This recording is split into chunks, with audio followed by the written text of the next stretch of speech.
everybody and welcome. My name's Alison, the online piano and the online violin tutor. Now today is a bit of a special video. I'm going to be doing a video about how to use a metronome. Now I have done a video in the past. I'll put a link to it coming up somewhere here now on the screen for you, where I showed you how to use a metronome, the benefits of using a metronome and how to apply it to your music and all that sort of thing. But I thought it would be a really good idea to actually use one of my real life students to show you not only how I use metronome as a teaching method, so you can see me teaching using a metronome to my student, but also you can sort of see those methods that I used in that other video actually applied in perhaps a teaching environment or just applied practically, rather than just myself. I thought I would use a student today. So this is one of my students, Ed. He is 8 years old. He's been playing the piano for I think just over a year and a half now. He came to me completely from scratch, so he knew nothing about music whatsoever. So everything he knows, I've taught him myself with that. And he's currently working on his grade 5 repertoire at the moment, and he'll take his grade 5 either at the end of the year or the beginning of next year, 2013. So today I'm going to get Ed to play one of the pieces that he's been working on. He's been working on The Entertainer by Scott Joplin, and we're going to put it with a metronome. So putting music or playing music with a metronome does one of two things. It helps to keep your rhythm in time, so it helps you with the rhythm and it helps you to keep a nice kind of stable rhythm going there, so your speed and your beat isn't all over the place. But it also highlights any particular sections that you can't do particularly well. So we might find that he'll be playing along here and everything will be great, and then all of a sudden he'll come to a part that perhaps he's not so confident with at the moment, and he can't quite play it with the metronome. So it means that you know, perhaps we have to stop and go over that little bit and work a little bit harder on that. So I'm going to set the metronome going and Ed's going to play with the metronome, and then you can see me in action, so you can see how I help Ed, how he responds to the metronome, how we can make it better and all that sort of thing.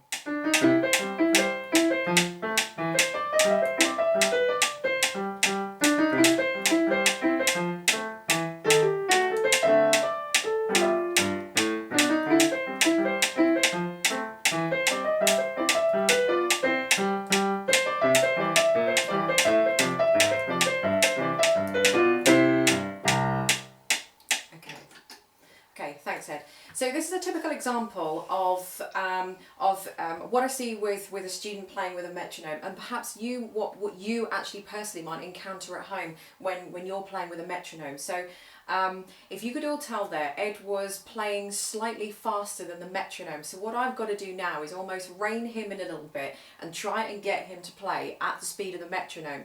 And how I'm going to do that is probably to get him to play at a really stupidly slow piece. To kind of, what I need to do is to try and pull him back a lot. So I had this set at about 144 and he was probably playing it at about 152 or something like that approximately. So it wasn't that much faster, but it was just marginally faster, and it was enough for it to be out of time with the metronome. So there's no point me taking the speed down, you know, down to 138, because it's not going to do him any good. So what I'm going to do is make him play it stupidly slow to almost prove a point to him, and to almost kind of, I've reined him back so much that he has no choice but to play it at a much different speed to what he's playing at the moment. Then we can gradually take that speed up, and you'll probably find that each time we take the speed up, he will be more and more in time, so that when eventually we do get to 144, which is the speed that he played it at just a few seconds ago, it should be perfectly in time. So that's how the theory goes anyway. So I'm going to slow the metronome down quite a bit now to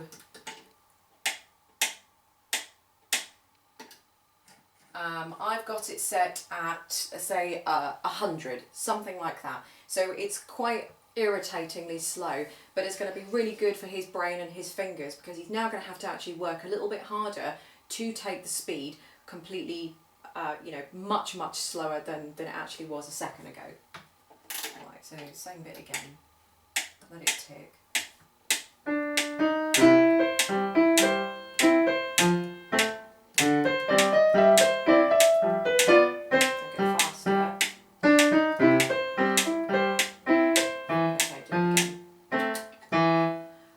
So Ed was just going a little bit too fast there, so what I would do is get him to do it again. So he perhaps, I think that personally he needs to just adjust to the speed. So he's not used to playing it this slow. 100 is very slow for this piece, and it's very slow for how he's supposed to have been playing it. He may have been playing it a little bit too fast in the first place anyway.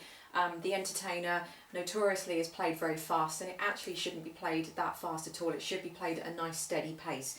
But still, I think 100, or the speed we were playing it just then, is probably way too slow for the piece anyway. So we'll do it again, and we'll get him to adjust to it. So this is all in real time, folks. So Ed is just doing what he's doing, and I'm just responding to it. So this is almost like a live lesson that you're seeing going on here. So none of this has been pre-recorded or preempted, or I've told him what to do. He's just doing it, I'm just responding to it. So this is great, because this is kind of first-hand kind of teaching stuff that you guys are getting here. So can you play it again?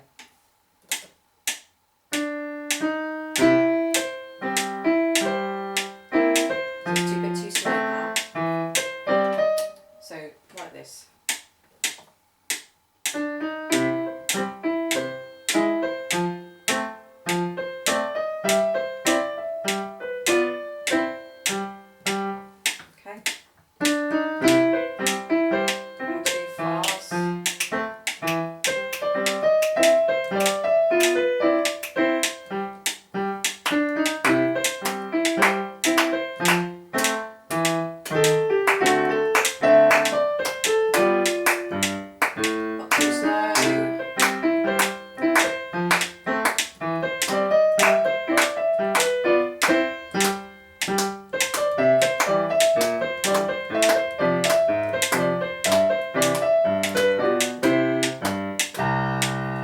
Try it again.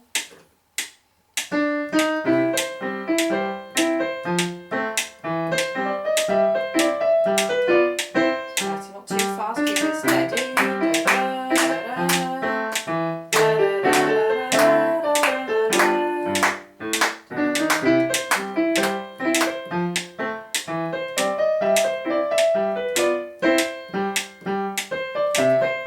Stop a second. Okay, so I'm going to just speed it up a little bit for him. I think 100's not working for him. It's a little bit too slow. So there's a lot of experimentation in this. Just because he can't play it at 100, maybe that some pieces don't work so well really fast. Some pieces don't kind of tend to gel well really slow as well. So he seems to be actually probably more comfortable on about 110. So let's try it at 110.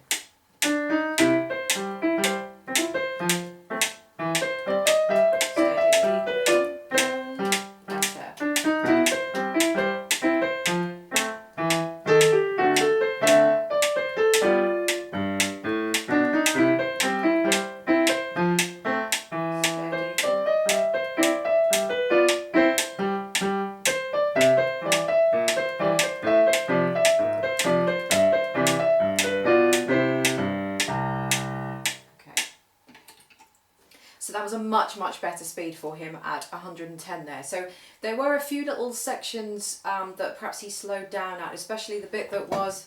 so there was just a little bit there that he had a little bit of trouble with. So what I would probably do now is just to get him specifically just to work on that bar, and probably play that bar 2 or 3 times. Can you just play that section two or three times? Two-handed? Yeah.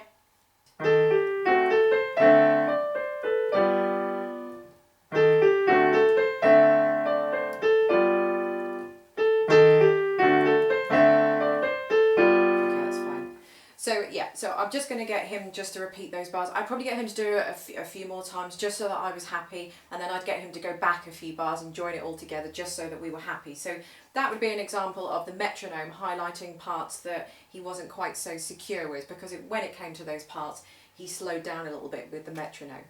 So after that's done, what I might do then is perhaps just increase the metronome, marking a little bit more, and then get him to play it through at that faster pace, making sure that he's keeping in time with the metronome. So I've taken it to about 126 now.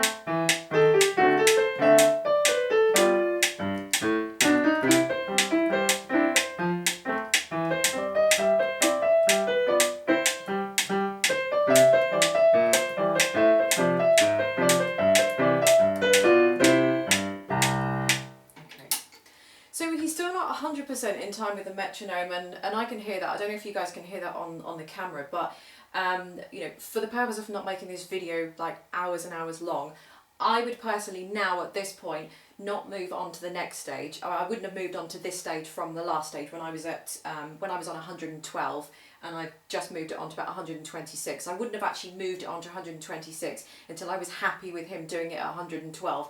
And do you know what? I would just get him to play that again and again and again and again until his fingers bled, and or until he got it in time with the metronome, whichever one came first.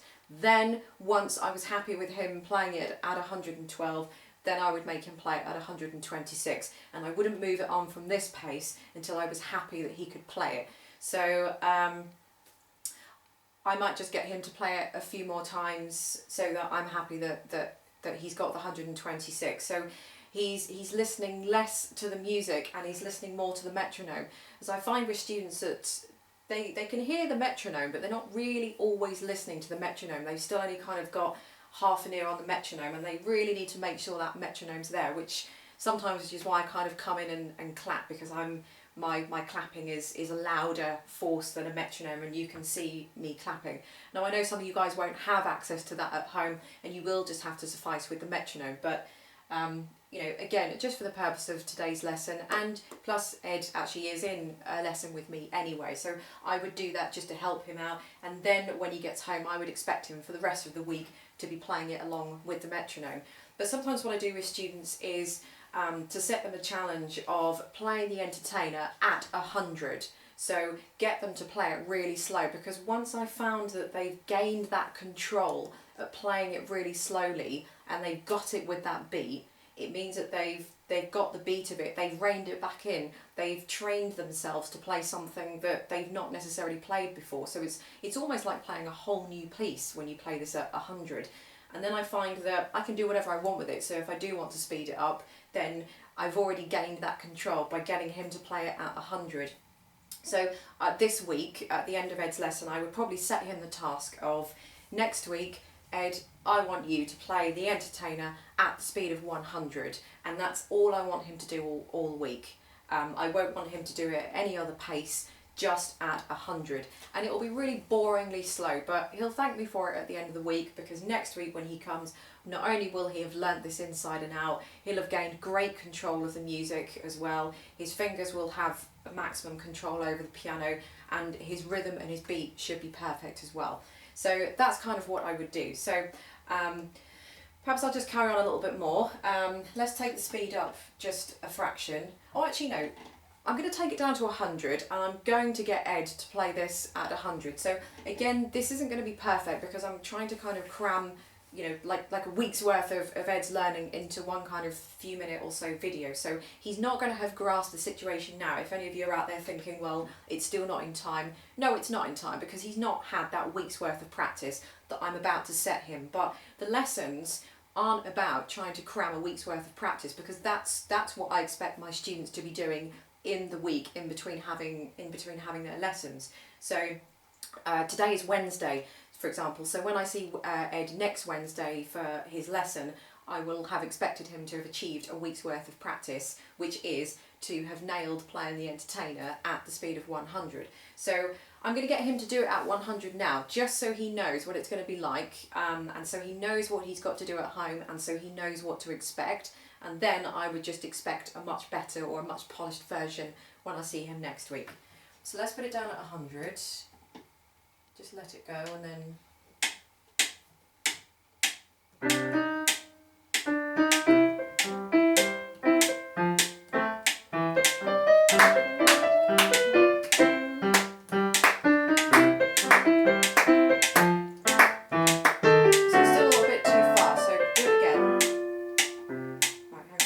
he's still a little bit too fast, so we need to make him work with that metronome. So he's got to do it again.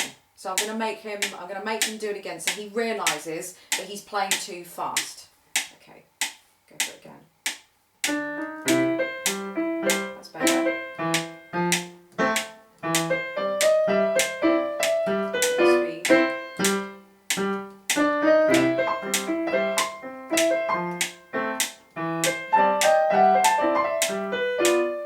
Yeah, we're playing it. Stop. So still playing it a little bit too fast, so I'm going to see if I can try and play with him. Right, let me play it first.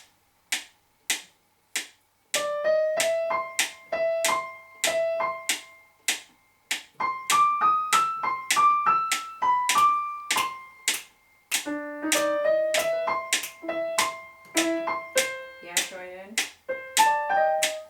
Yeah, okay. Should we do it together?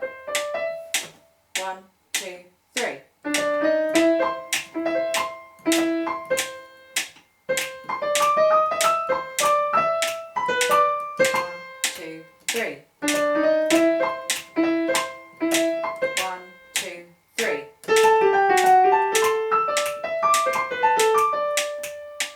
So try put both hands together. Steady. Steady. Don't speed.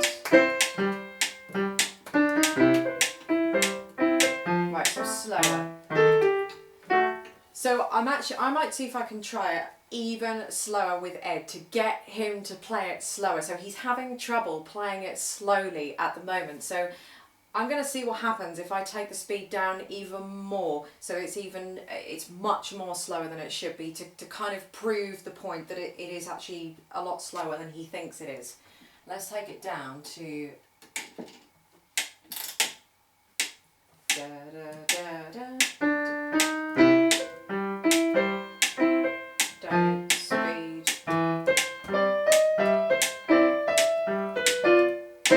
That's better. Don't speed.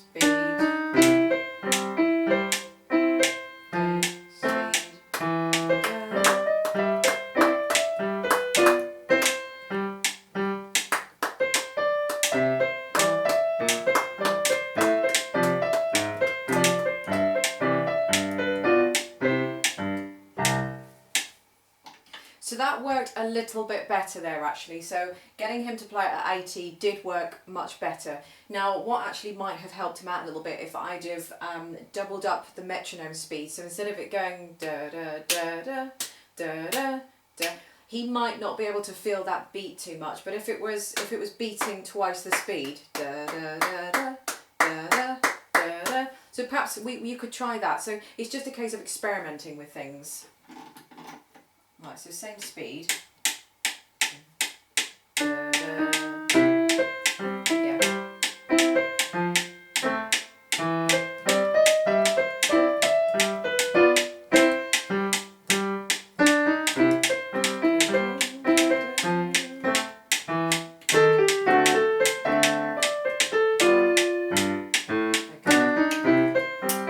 Okay. So it just completely depends what you prefer there. So I hope this kind of metronome lesson kind of video has helped some of you guys out there. Like I said, I mean, this is only representative of a kind of short kind of half-hour lesson that Ed would have with me. It isn't perfect. What he's done today isn't going to happen in the space of like 20 minutes or 10 minutes or anything like that, but I would expect it to be happening in the course of a week. So it's almost like I've told him what to do, we've had a little go at it, he knows what he's got to do, he knows what he's got to achieve, he knows how to do it and what to do, and that kind of thing, and then he would go away and practice it. So this is just a small kind of insight video lesson, I guess, of how I try and help my students to play with a metronome. So you know, it just depends on the kind of person. Some people are better at playing with metronomes than the other. Don't forget, it doesn't matter if Ed isn't exactly 100% in time with the metronome, because at the end of the day, if I took the metronome away and he played the entertainer again, it's still going to sound reasonably in time, or it is actually going to sound in time anyway, because there's nothing wrong with what he was doing. He was only just a fraction out, but it still does help to kind of put things in order a little bit and just help kind of maintain the rhythm so it isn't all over the place. And again, it does highlight a few little sections that maybe Ed needs to then go away and work on. So thanks very much for watching. I really hope it's helped. Don't forget to check out my other videos, and I'll catch you all next time.